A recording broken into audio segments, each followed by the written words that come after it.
And with the fresh confidence boost that the India Bloc Alliance, the opposition parties have got, they have even targeted the portfolio allocations this time. Here's what they are saying. Opposition is basically saying that these are leftover berths that have been given over to the NDA allies and that BJP has decided to keep major chunk with it. And leading the charges, Congress's Jairam Ramesh, and said that the cabinet appears to be a washing machine for NDA's tainted allies who will now emerge clean and free of investigation.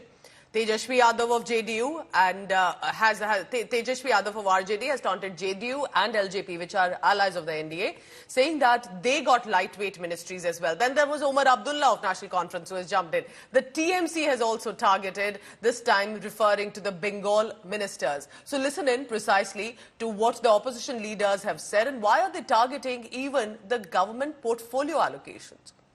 जिस हिसाब से विभागों का जो बंटवारा हुआ, हालांकि ये तो प्रधानमंत्री का है कि किसको क्या विभाग देते हैं।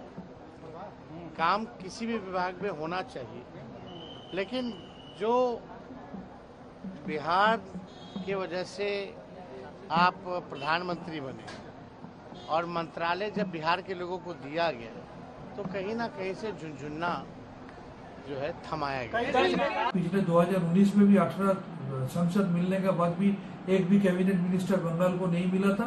इस बार 12 सीट मिलने के बाद भी एक भी कैबिनेट मिनिस्टर बंगाल को नहीं मिला।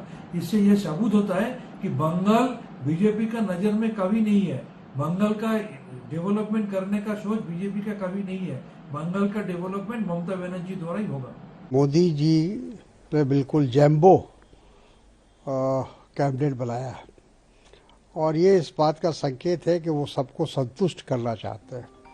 उनको इस बात का डर है कि जो उनके सहयोगी है या जो उनके गठबंधन के लोग हैं वो उनको संतुष्ट करना बहुत ज़रूरी है। जिस तरह से मेरा ख्याल है कि पूरे बिहार को इग्नोर किया गया, कोई भी अच्छा पोर्टफोलियो जिसको हम कह सकते हैं जो जिससे बिहार को फ़ायदा होता है, बिहार के लोगों को फ़ायदा होता, वैसा कोई भी पोर्टफोलियो नहीं दिया गया है और हल्के फुल्के पोर्टफोलियो दिए गए हैं।